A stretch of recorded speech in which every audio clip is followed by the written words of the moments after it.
This is a recording for the CUPHAT project. My name is Matthew O'Brien. Today is the 30th of August 2023 and I have here with me Liam Kealy. Thank you very much, Liam. Can you confirm for the recorder that you're happy to take part in the project? Yes, I can, yeah. Brilliant. And could you just spell your name for the recorder, please? Kealy, Kealy. Perfect. So Liam, could you tell me a little bit about your early life? When and where were you born and where did you grow up? I was actually born in this very house in Shillelagh and grew up, spent most of my life here, just apart from being away in college. So yeah, I'm a Shillelagh man.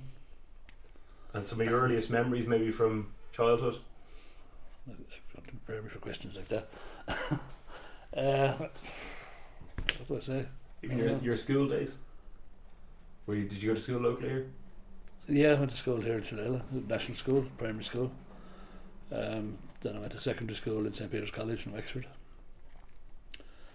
That wasn't an awful lot to do when we were growing up here, mostly sports, football, hurling. And that's pretty much it as far as I can remember. Did you play? Do you have an affinity for one over the other, or?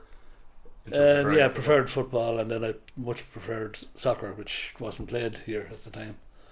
I actually started up the first soccer club in the area when I came back from college, around the age of 19 or that. And yeah, it caused a bit of a stir. So yeah, soccer was my first love, but from then on I've more or less played only soccer. And was there good social kind of connections then with the sport as well? It was pretty much the only social connection we had at the time, really. You know, you went to play football in the evenings, your celebrations and all after matches, and sort of when the community got together for matches and that, you know. And tell me a little bit the kind of social and community life in Shillelagh when you were growing up. I know you said the sport was obviously a big part of that, but were there facilities and shops? There were a lot more shops in Shillelagh than there are now. There were 7 or 8 at that time. Everything was much more local based. You know, people had only one television channel maybe, so people were much more open to participating in local affairs and local events. In fact, I was involved in starting up a thing called Tops of the Town here in Shillelagh. I produced the shows, and we became sort of pretty well known all over Ireland. We were involved in John Clare Tops. Won quite a probably the most successful village in Ireland at the time, but Tops was mostly for the big towns, the big factories and that. But we did win 3 or 4 national titles in Tops of the County, which was a lot more localised thing for small communities. And it was something that the entire community almost participated in.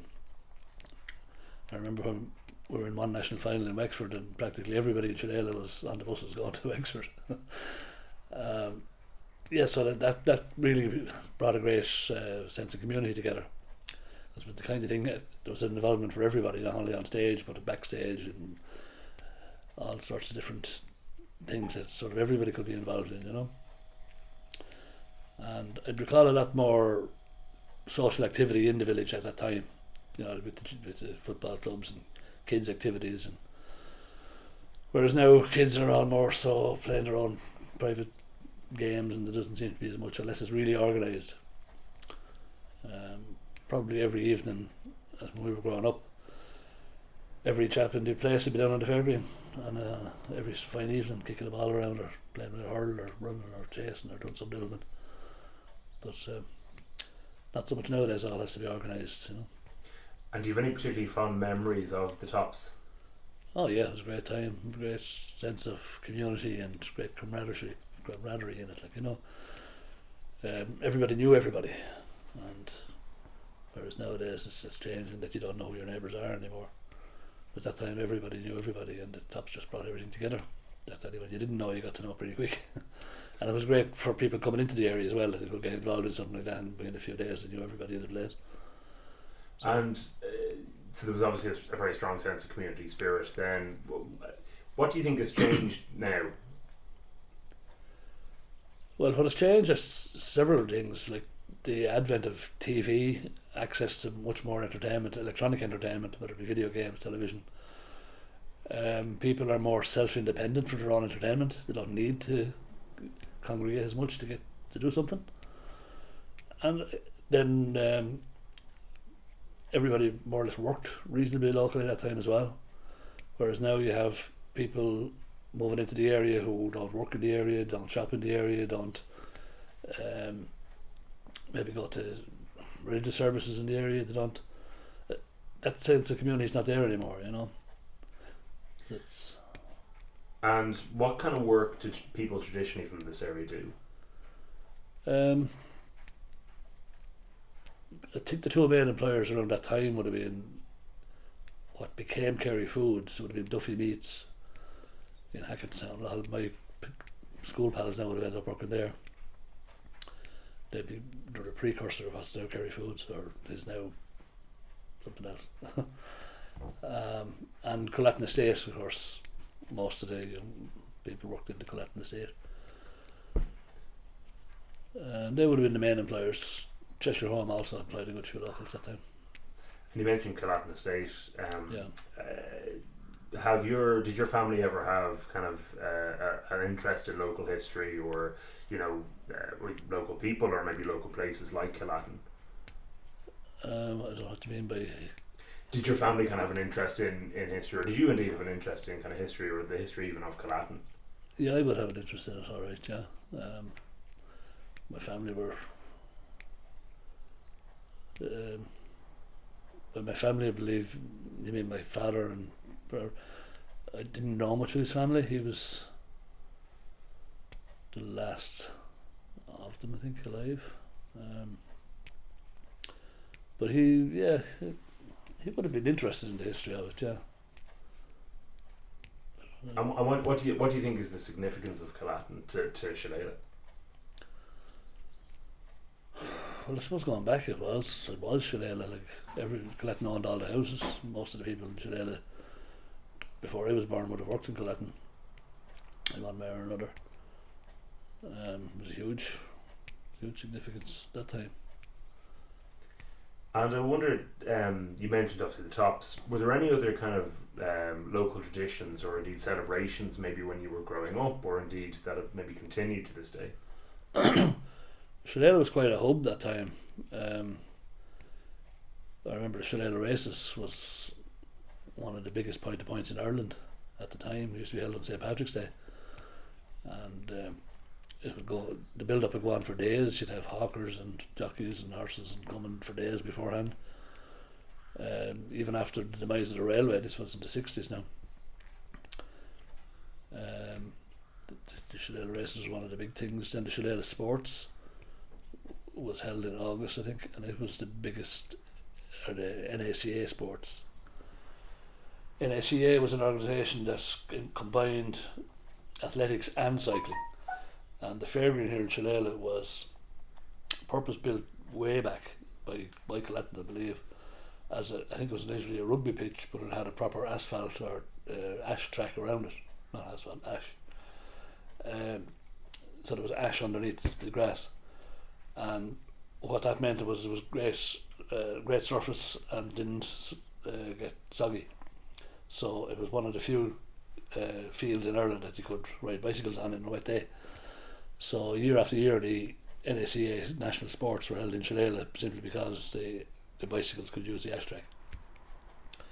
And that meant the athletics was here as well. So I remember growing up, all the great runners and jumpers and cyclists and all were here in Shillelagh every year.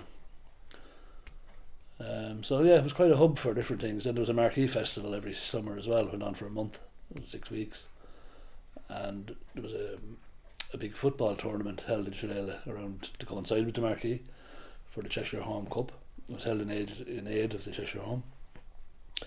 And that was before the advent of the what we have now, the club championships in GA. So usually you had the county champions of Wicklow, Carlow and Wexford and the holders of the trophy playing for the Cheshire Home Cup. So it wasn't unusual for there to be bigger crowds at the finals of the Shillelagh tournament than there would be at the county final in Auckland. You know, it was a bigger game because it was sort of that time it was the club championship really for the South East. And those events that you mentioned, when did they kind of stop happening? Marquee would have fizzled out maybe 1980s. The races in the 70s, they finished here in Shillelagh. They still go on here in Shillelagh, but actually out the road in Fairwood. So you still have the races there, but they have them once or twice a year now, and in January and different dates. So it's not the same event that it used to be that time, like where it was a national event. Now it's just a localised point to point. Still quite a big beat, but it doesn't have the same prestige it did that time, you know. The GA tournament would have demised along with the Marquee, so the early 80s, I suppose, as well. And if there was one event that you could bring back now, what would that be? I don't know that. That's tough. The general atmosphere of being a place that was sort of important, I suppose, at the time. And when did you get your business set up here making Shillelagh sticks? Well, I started my career as an electronic engineer. My father built a garage down here in the 1940s. But he'd sold it in the 1960s, semi-retired, bought a bus to do the local when the school transport started up, and started repairing TVs and radios here at the back of what was a grocery shop. He had his own place at the back. So I started off as an electronic engineer, and I came back and I took over the bus and electronic business, but very small, built it up into two quite good businesses, and over the years progressed into just learning from my father, because he learned from his grandfather how to make the shillelaghs. So we used to make some just for friends and for people who wanted specialised sticks. There was no one else really making real ones at that time, but very few. But gradually it became a hobby, and then more and more people looked for them, and I gradually built it into a business. So I'm at it now as a business itself, I suppose, about 10 years since I gave up the buses. Before that, it was about 25 years making them as a business. And can you tell me a little bit about the history and significance of the shillelagh stick? Where do I start? Shillelaghs were originally a weapon that was used in open combat. It became a very specialised style of fighting. The guys who used them were extremely competent and able in the skills of using them. Much like a trained boxer against another guy, a shillelagh trained guy again, anyone else with a stick was like a boxer again, a guy who didn't know how to box. And they were often sought out as bodyguards and protection, muscle, if you like, gunfighters in the Old West were hired for their prowess. The sticks were gradually outlawed early 1800s. No Irish person could carry any weapon, and they were included. So the guys who used them at that point didn't want to go out of business, so they began making their sticks look like walking sticks, and they changed slightly the style of fighting that was carried out. The way they were handled and carried was slightly different. But they became quite. They kept their positions of authority, if you like, by the use of the sticks. Where do I go now? I can go any different directions on that. And even if you can tell me a little bit about the process of actually making a shillelagh stick. Yeah, the sticks are made from blackthorn.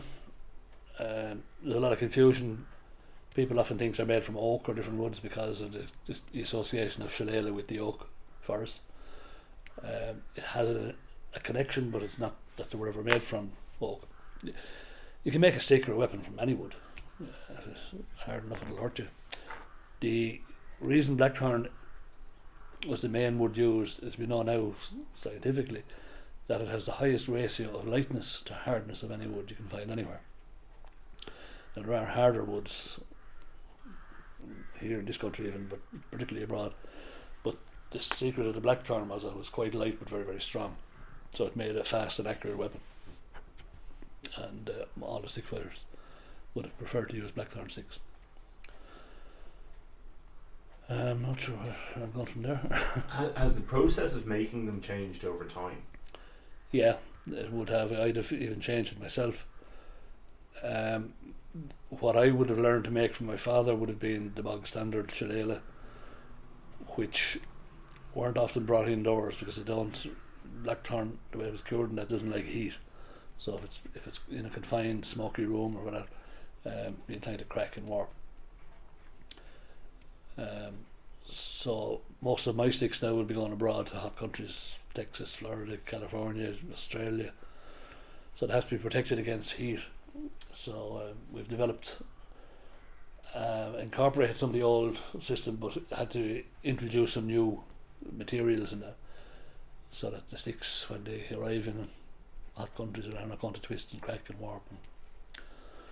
So yeah, I do various different procedures that would be different from what the original ones were, and out of necessity. And how long would it take you to make a stick? From start to finish, an average stick of decent quality will take 5 years from the time it's cut to the time it's finished. We slow down the seasoning process. It should take 2-3 years anyway, but if you're making bigger and heavy ones, up to 5 years, and even longer in some cases. It's just a way that we process and season the wood, so that we know the moisture content, if you like, of the wood all through the shaft of the stick. So we have to be sure of the amount of moisture that's in the shaft and in the head as well. But it's you can determine the extremities. It's finding out what's in the middle is the difficult part. Otherwise, a stick might look dry at the extremities, but when it gets to a hot country, then it'll start to buckle. So, with various sort of secret procedures that we do to maintain the integrity of the stick once it's made. But those practices would have been kind of age-old tradition, would they? Other than the obviously the modern developments you've made. Yeah, they would. Every stick maker would have their own way of doing things. You know, there was one that's I've asked about a lot is putting them up the chimneys of open fires, which is probably something that one guy would have done to get a stick for himself. So he'd put up 10, 20 sticks up the chimney and leave them there to dry and smoke. But it's not a very effective way of doing it, because out of 10 or 20 you put up, you might get one good one out of it. The rest of them are going to be twisted and cracked and warped, and it's one of the explanations given as well why sticks were blackened, that when they come down to be caked in soot. And it's something that sort of developed when sticks became something that people could sell to wealthier people at markets and fairs. And it was probably our family that sort of started that tradition. My great-grandfather began making walking sticks for the local Lord Fitzwilliam. They were kids together and knew one another. And when Lord Fitzwilliam was going to do his military service, he asked my father to make, or my great-grandfather, to make his cane.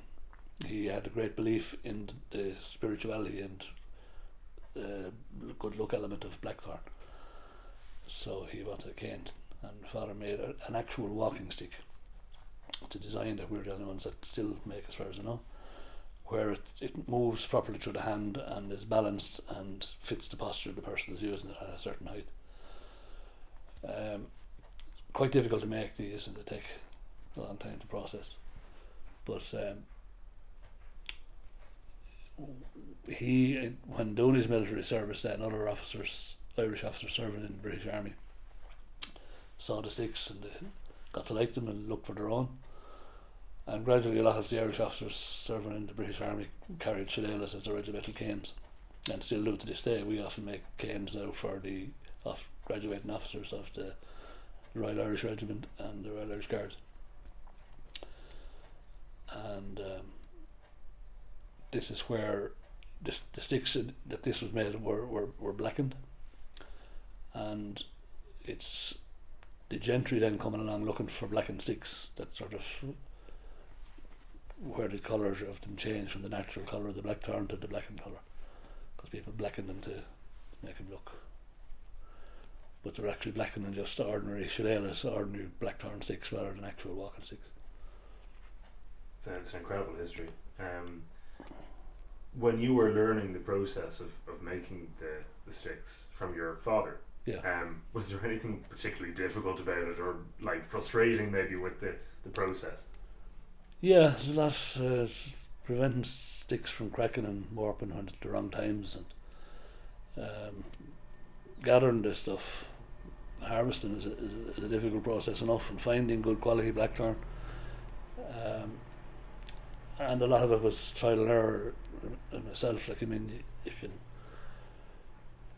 It's the kind of a trade that you can't really learn from books or from tuition. You have to sort of experience to get the feel of the wood. Same with the harvesting, you have to sort of get an eye for where you might find good, and then know the things that make it good. Like, you could spend a week cutting stuff that when you bring it home after 2 years you just have a pile of firewood if you're not cutting the right stuff in the right way at the right time from the right place. All matters. And I walked through the shop there. The range of sticks you offer vary significantly. Could you tell me about some of the different types? Yeah, you see, a shillelagh was never defined as one particular item. It was a weapon, a general weapon, and different people had their own styles of fighting. So even the standard fighting stick wasn't the standard. Everyone had their own shape and size and their own preference for the way they wanted to fight themselves. If you were fighting in a melee or in a battle where there was a lot of people coming at you at one time, you needed a big heavy club that you could swing and drop people quickly. In single combat, people tended to use more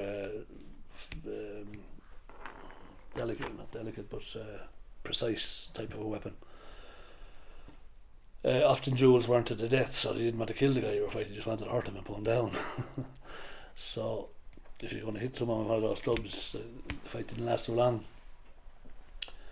So yeah, there was other shorter ones that there was a style of fighting that some preferred to use with a long stick where you're at length. When you drop your opponent, you'd have a smaller, heavier one that you'd finish him off with. Not nice, but that was warfare. Yeah, and then there was actual sticks used for actual walking sticks and clubs and cudgels and all sorts of different shapes that were developed for different reasons and different purposes. And funny enough, in the 1800s there was a lot of people that really have forgotten about now. Like, you had a poacher's stick, which was a type that was developed particularly for a poacher. The squire's stick, which was sort of a fighting stick but wasn't really a fighting stick. It was carried by a person with a little bit of authority, usually a Catholic landowner, just to show that, yeah, I'm someone important, that the peelers or the police are not going to challenge me for carrying a weapon. There was a lot of status to a shillelagh, and the type of stick you carried gave a message. Much like a sash or whatever, just identified who you were and what you were and your status in a discreet way among it was like a secret. I don't know what you'd call it, but secret societies have their little signals and signs that you can identify who was what. A shillelagh carried a little bit of that element to it, that the type of stick you carried sort of indicated to those in the know what you were about. And what would your most popular stick be now for people who are coming to the shop? By far now the most popular would be the walking stick. We're the only one that make an actual walking stick, which is designed to fit your posture correctly. We gained a lot of expertise apart from making them for Lord Prince William early on as a gentleman's cane. My father, when he started off as a 10-year-old child, with the skills he had, he was hired into what was the old poorhouse here in Shillelagh. When it had closed, it was broken up or made into a little sort of factory outlets, if you like. And there was one part of it became a toy factory, and they made wooden toys and basic stuff like handles for shovels and wheelbarrows and stuff that people locally would use, and walking sticks and sticks that people like to carry. So my father had the skills needed, and he was hired at 10 years of age to work in that, and became very proficient at joinery.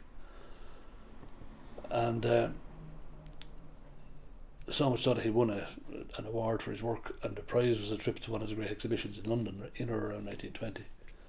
And there he became fascinated with modern technology and bought a heap of books and trained himself as particularly on steam, and became a steam engineer.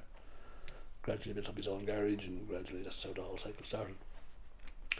But during the First World War, the factory here from 1940 to 1980 was changed from.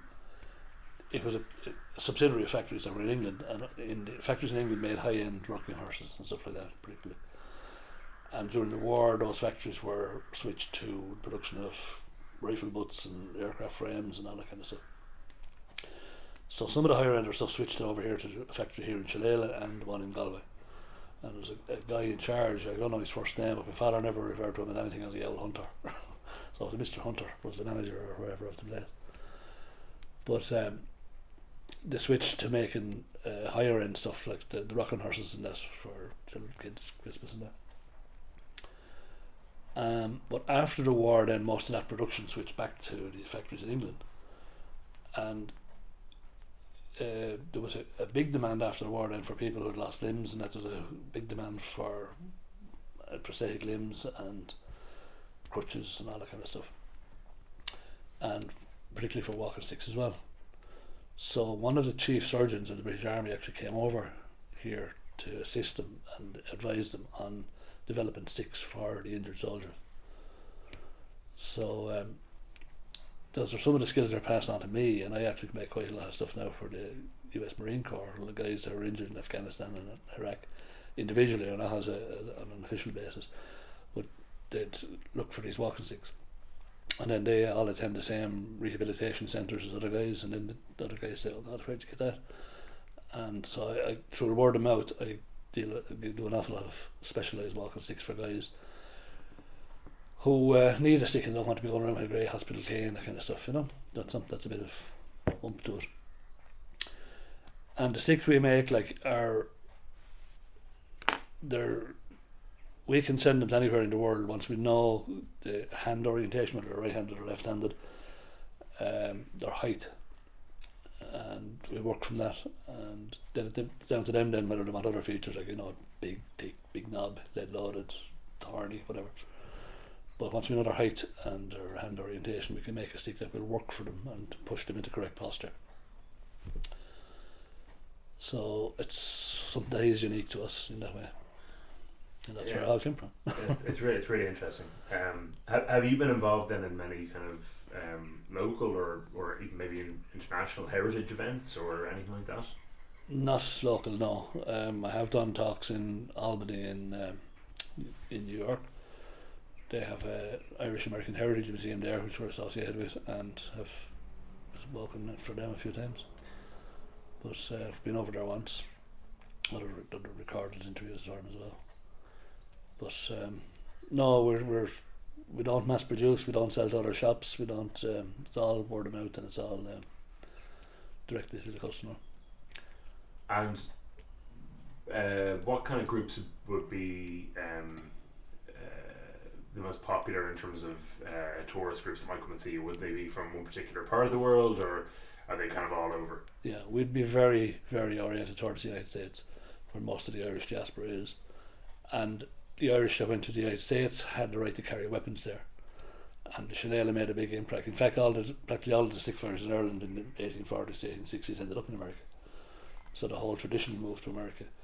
Here in Ireland it became sort of forgotten about. But it's a very, very strong part of Irish American heritage. You all know what a shillelagh is, and they know how to use it. They have one, I don't know how to use it. Yeah, so we deal with the Irish Ancient Order of Hibernians. We make the sticks for the 69th Infantry that lead the St. Patrick's Day Parade every year.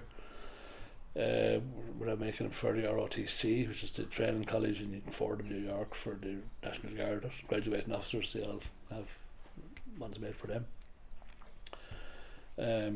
We've been making them for Notre Dame University for special occasions, and in fact this year they're strengthening the bond with us in that they've commissioned us to make a stick that was to be presented as a team this week there in Dublin, and it's going to be a season stick where they're getting, I think, Connemara marble markers or something made. So for each victory or defeat there'll be a marker on the stick, and then at the end of the season the stick will be displayed in their trophy room in South Bend, Indiana. And at Atlantis you'll be able to see a good season from a bad season depending on the markers on the stick. So they want one of those every year, and we made one for their leprechaun and a lot of other stuff for them as well. So. Very good. How would you describe maybe the current state of tourism then in either Shillelagh or indeed the Wicklow Mountains? I know very little about the Wicklow Mountains. Just from maybe Glendalought's point of view, I visited there last year just to have a look around and see I thought it was pretty paltry effort, to be honest, with one of Ireland's most beautiful landmarks.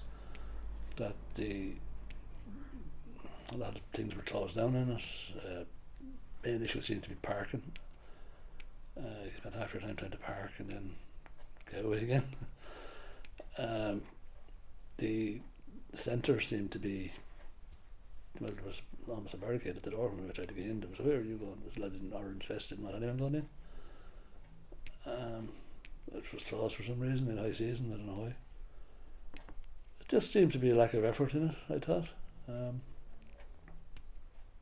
don't know why. And the south of the county here is, I don't know anything about, apart from the Wicklow way walkers and that, like it's gets a few of those passing through alright. And do you think that there needs to be anything done to maybe make it more attractive to tourists, be it Shillelagh or elsewhere? I think there's a lot to be done with the whole country to make it attractive to tourists. We have an absolutely amazing opportunity at the moment for tourism with the way the weather conditions are in Europe. More and more Europeans are looking to go to colder countries for holiday, and you can't get a hotel bed in Ireland if you want to come in here. It's not available, and if they are, they're horrendous prices. There doesn't seem to be any recognition that tourism could be a massive industry here. We're really fidgeting with it as far as I can see at the moment. It needs investment, big investment. And what role do you think maybe local communities could do, or community groups could do, or could play, I should say, in developing tourism? I was trying to be involved years ago and trying to get things moving, and that at a community level. But I find there's an awful lot of talking done and very little action, especially when you go to seminars and things like that. They want you to sit down and write things and talk to one another about things, but nothing ever comes out of it as far as I can see. There's an awful lot of, I think there's a lot of people in jobs in tourism, in promoting tourism, that are frankly more interested in promoting themselves, ticking boxes that we've done this and we've done that and we've done the other, only interested in big projects where they get their names in the paper, and not really paying any little more than lip service to the small rural businesses and enterprises. And if you were to bring, or if you were to suggest, say you were to bring a group of tourists to one site within maybe Shillelagh, or maybe the broader Wicklow Mountains, where would you bring them? What would you recommend? It's, to be quite frank, it's hard to know where to bring them, because like even last week we had a film crew here from America, and a month beforehand I contacted the council and said that there was a film crew coming to do interviews and take shots around the village, and asked them, if you're going to cut the grass in the park this year, maybe you'd consider cutting it that week and have it looking sort of right, because they did mention want to take shots around the monument, the Shillelagh stick in the park. And they seem to be more concerned about, you might need a permit for that, and this, that, and that, and giving me numbers of people to ring to look into getting permits. And of course, no sign of the grass being cut. Rang Wicklow Tourism a week before they came to see is there any way they could maybe nudge the council into getting the grass cut. Nothing happened, and that's really what happens in Shillelagh year after year after year. They're just ignored. So good luck with good luck with it. And you mentioned CUPHAT earlier on. I wonder, are there any other kind of, or are you aware of any other kind of ancient sites or locations within Shillelagh or maybe the kind of surrounding area that has significance? There's an amazing number of sites that have a lot of significance. It might be that well known, but there's the old. I'm sure you know them all. Where you want me to start? There's lots of. Does not name them? Well, the Ring of Ra. It's probably the birthplace of, or the burial place of Ailach Bacfeilachan, who gave his name to the Shillelagh stick. There's the Wedge Tomb in Militia, which is likely to be the burial place of Emerban, I think. One of the leaders of, wisest shaman of the Militians. who we now believe to be a real race rather than the mythical race as was thought because of DNA. You probably know all that. Like you've the historical sites all through the history, the Carnew Castle, Clonmore Castle, the monastery there, the St. Fiac's Well, all this is mounds of history there. Would you have would you have a favourite site, or do you think there's one that has a really interesting history or background? I don't think I have a favourite one now, but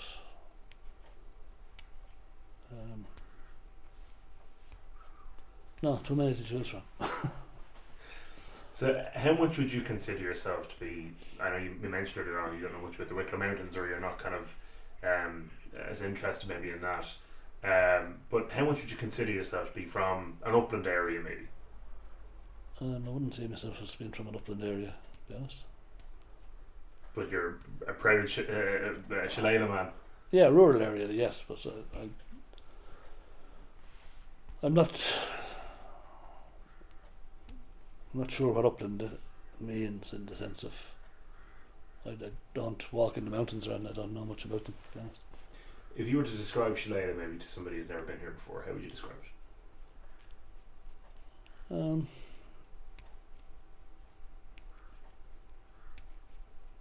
Potentially lovely. Yeah, a lot of character, but a little bit neglected.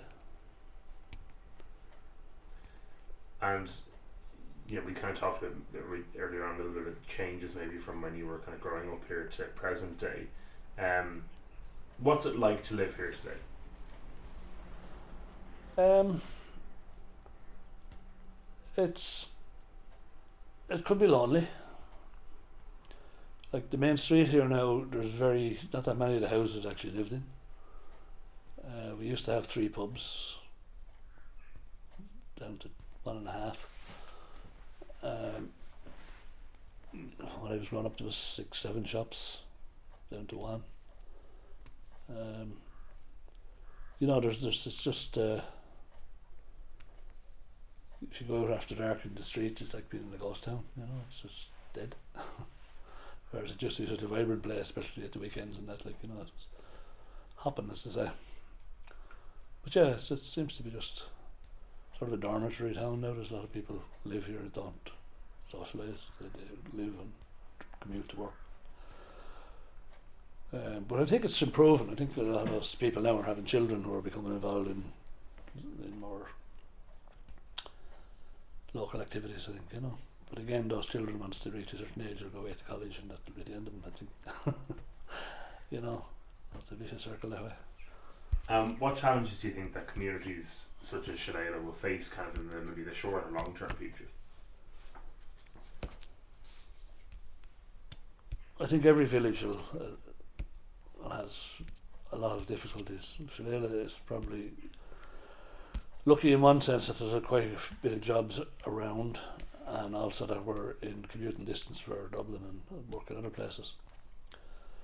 But it's changing all the time. The sense of being a local community is going to be hard to maintain, because like I say, when kids do become involved, the parents become involved, but then the kids go away to college and then the parents drop off. So you get periods where you have a lot of maybe community spirit, and then it'll likely dwindle again. Being close to work areas like Dublin as well means you're going to have big housing developments starting to creep in now. You're going to have people parachuted in, if you like, from other developments elsewhere. I've seen it in Carnew, particularly the next village over, that it hasn't helped it socially, that there's a lot of people just bundle into the town in a short space of time. It just takes a while for a community to absorb that kind of an influx of people, and I think Shillelagh is going to suffer the same now in modern as it grows. And just the last question then. Especially when we're not being provided by any facilities to look after these people, you know, or any help in doing it ourselves. And just the last question then, what does it mean to you to be from Shillelagh? It used to mean quite a lot. It meant everything to me. I was very proud. I was involved in every activity in Shirelle, every club and society. I drove a lot of activities in the past, but I've sort of lost all faith in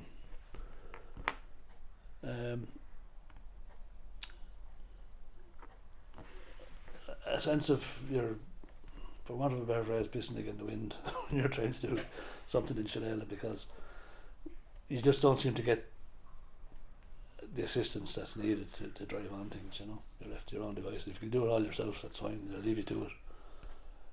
Years ago when I had the energy, I did a lot of things myself and I got great success with stuff. But once we stopped doing it for ourselves, like it was... I know you have to do a certain amount for yourself, you know. You have to have that community spirit, but I just feel it's tough.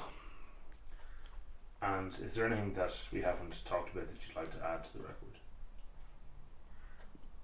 No, not really. Okay. Well, thank you very much, Liam. I'll just stop the recording now.